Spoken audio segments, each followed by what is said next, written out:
Consider the following statements about the Eastern Ghats in Andhra Pradesh. Eastern Ghats in Andhra Pradesh. ఆంధ్రప్రదేశ్లోని తూర్పు కనుమల గురించి ఈ క్రింది ప్రకటనను పరిశీలించండి.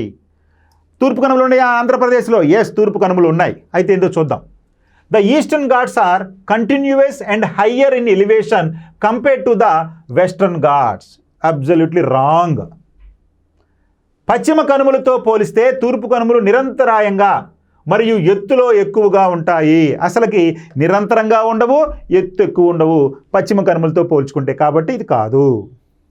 Next B, the Araku Valley lies with the Eastern Ghats region. Yes, it is right. అరకులోయ తూర్పు కనుమల్లో ప్రాంతం. ఈ అరకులోయ ప్రాంతంలోనే, అంటే దక్షిణ భారతదేశంలో ఊటీ తర్వాత ఇటీవల కాలంలో బాగా అభివృద్ధి చెందినటువంటి వేసవి విడిది కేంద్రంగా ఈ అరకులోయ ఉంది. లంబసింగి, అరకులోయ ఇవన్నీ కూడా ఇటీవల కాలంలో బాగా అభివృద్ధి చెందినటువంటి వేసవి విడిది కేంద్రాలు మన ఆంధ్రప్రదేశ్ రాష్ట్రంలో. ఈ అరకులోయ అనేది మన ఆంధ్రప్రదేశ్లోనే విస్తరించింది. ఇక next, the Eastern Ghats are rich in bauxite deposits. Yes, it is also right. తూర్పు కనుమలు బాక్సైట్ నిక్షేపాలతో సమృద్ధిగా ఉన్నాయి. మన విశాఖపట్నం, అదేవిధంగా అల్లూరి సీతారామరాజు, అదేవిధంగా మన్యం, పార్వతీపురం, మన్యం జిల్లా, అదేవిధంగా విజయనగరం జిల్లా, ఈ జిల్లాల్లో ఉన్నటువంటి తూర్పు కనుమల్లో ఎక్కువగా బాక్సైట్ నిల్వలు విస్తరించి ఉన్నాయి. సో బాక్సైట్ నిల్వలు, బాక్సైట్ నుంచి మనం అల్యూమినియం బాక్సైట్ని రిఫైన్ చేస్తే అల్యూమినియం వస్తుంది. కాబట్టి ఇది రైట్. ఎస్.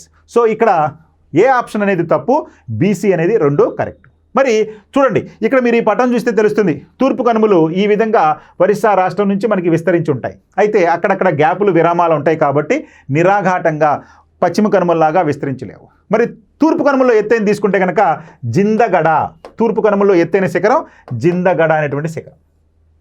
ఓకే, జిందగడ అనేది తూర్పు కనుమల్లో ఎత్తైనటువంటి పర్వత శిఖరం. సో కాబట్టి ఇక్కడ బీసీ రైట్. ఇది B and C only right options.